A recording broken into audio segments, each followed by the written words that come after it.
බුදු සරණයි අපි මෙම වැඩසටහන පටිගත කරන්නේ හෙළදීප ටීවී වෙනුවෙන් ඇමරිකා එක්සත් ජනපදයේ නිව්යෝක් නුවර ලොන් අයිලන්ඩ් බෞද්ධ භාවනා මධ්‍යස්ථානයේ ඉඳලා. We do record this program from Long Island Buddhist Meditation Center, New York, United States, for Heladeepa TV. Jason Mahatmya, thank you very much for coming here. This is Mr. Jason who comes and participate for the meditation programs weekly, meditation programs as well as Dhamma study group on Wednesdays. So if I ask like this, why you wanted to come to the meditation center and how do you practice this? I remember you come from a long time. Yes, Bhante.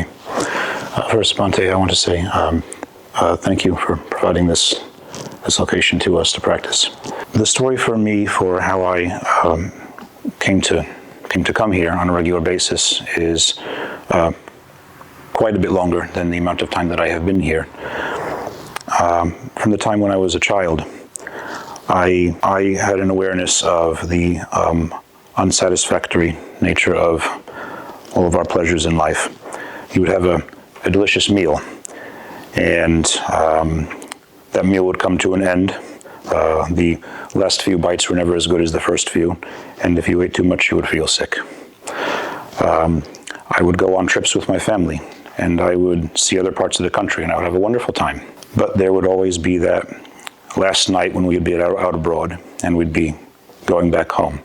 So I experienced the finite nature of even my deepest and most exciting pleasures. I would participate in parties or gatherings with my friends, and those also, after a few hours, would come to an end. And often there would be something about them that maybe wasn't satisfactory, something that didn't go as I'd hoped. So what I noticed about all the pleasures I would experience even as a child was they either weren't perfect, which is what I'd hoped, or even if I couldn't find anything wrong with them at the time, they were always finite, they were always short. Somehow that pleasure would always end.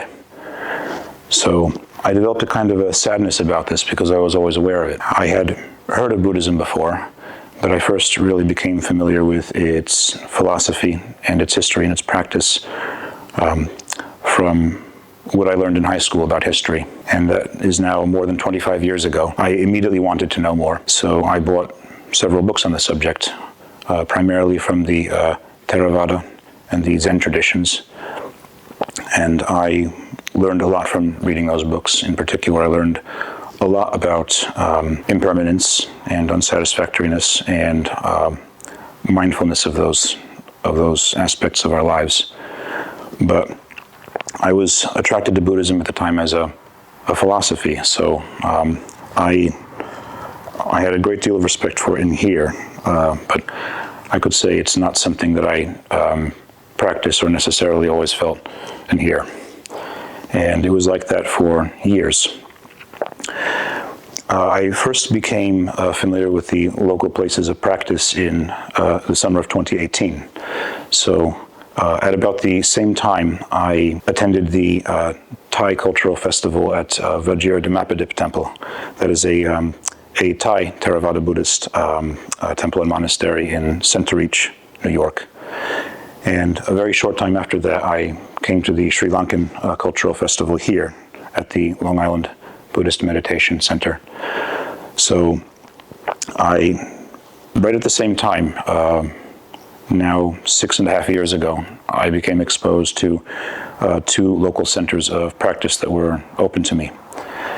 And when I was at the Thai temple, a friend of mine, a woman, a dancer actually, she went into the temple and I went in with her. And there were some Thai American practitioners, and some of them were meditating and some of them were bowing to the statue of the Buddha. And my friend knelt down and she bowed to the statue of the Buddha. And as soon as she did so, I became aware that there had been a sort of a barrier around me, which had prevented me from having the humility and the vulnerability required to start in practice.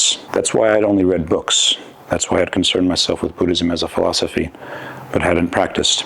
But when I saw a friend of mine kneel down and bow in front of the statue of the Buddha, I was able to do that for the first time. And as soon as I sat up from bowing, I was aware that I was going to start in practice.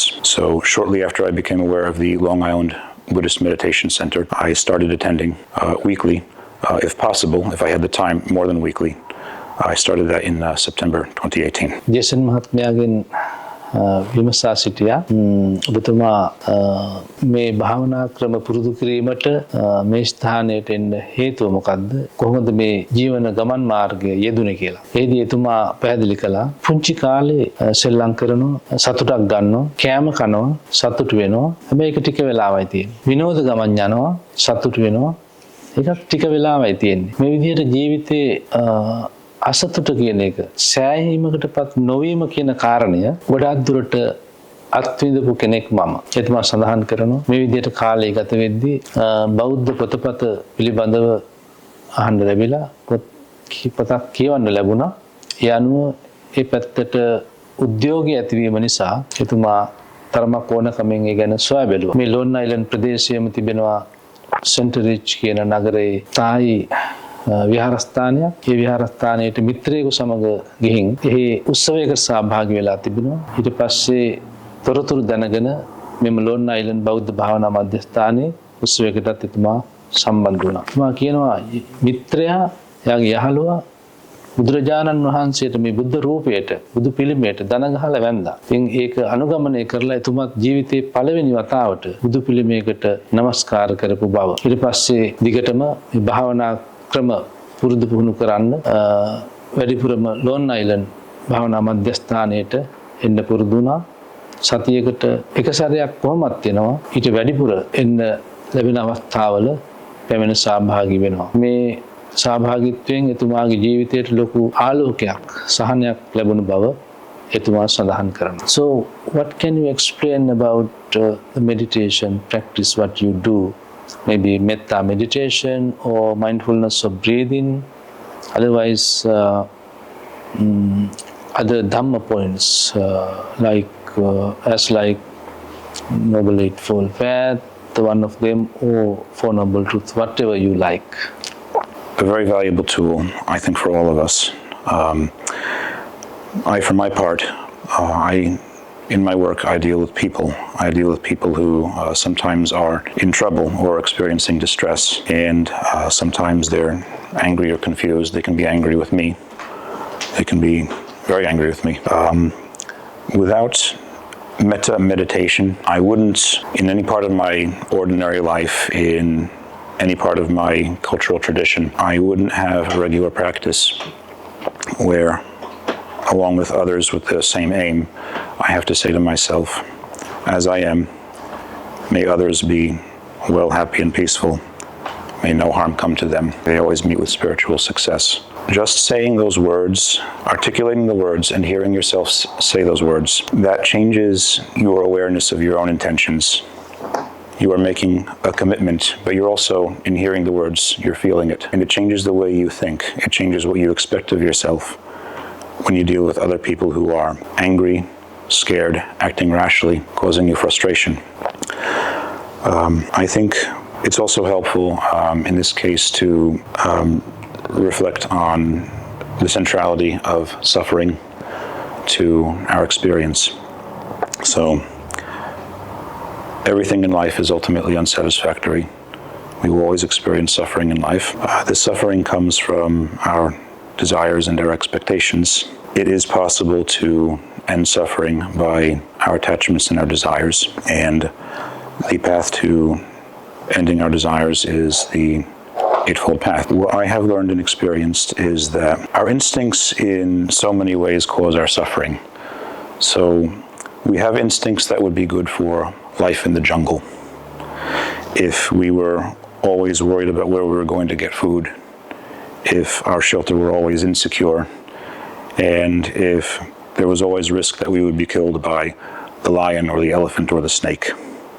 So if we have to fight to survive, if we have to fight for security, if we have to be afraid of many threats, then I think that the instincts that we have work very well. But so often now, particularly I would say in American society, especially in American society, what we have now is obsession about money, a struggle to get a good job, which tragically for so many of us has become the way we define ourselves.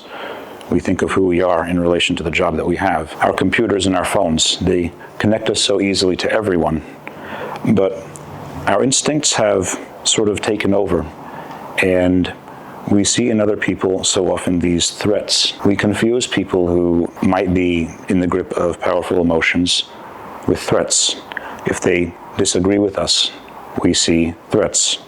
If we do not like the way they communicate with us, we see threats. So this is doubly tragic, because here there's the possibility, when we're confronted with other people who are being difficult, be able to learn something about suffering, their suffering and our suffering, and we might be able to do something to help. But if we are not informed by the right understanding, and if we are not disciplined by the right practice, what we tend to do is to defend ourselves as though we are being threatened.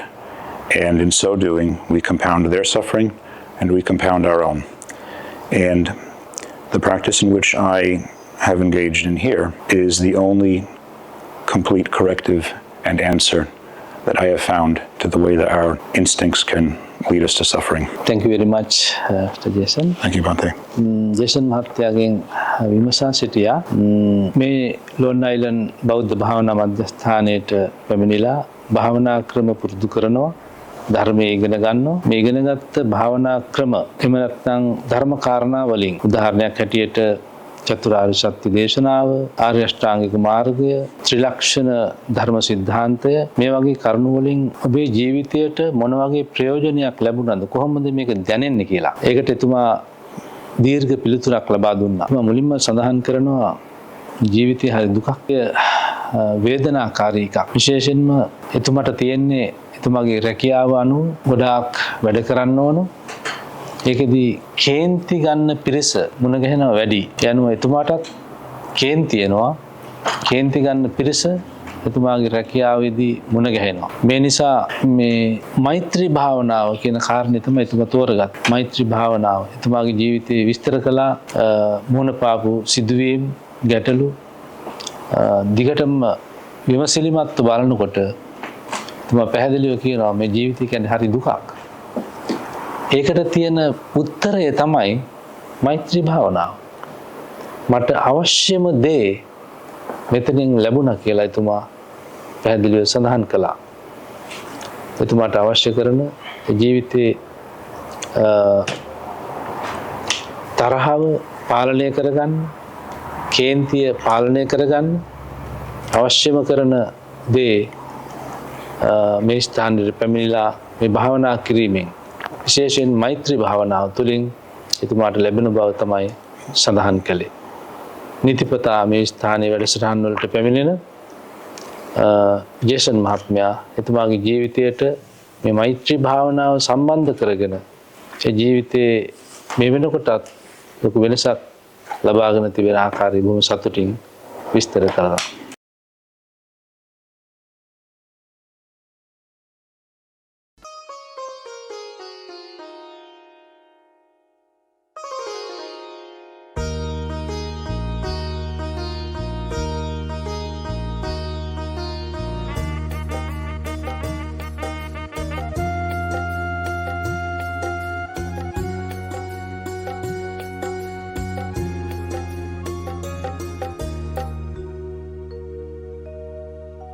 ශ්‍රී ලාංකේය බෞද්ධයන්ගේ අභිමානය Heladeepa TV සැමට හිත සුව පිණිස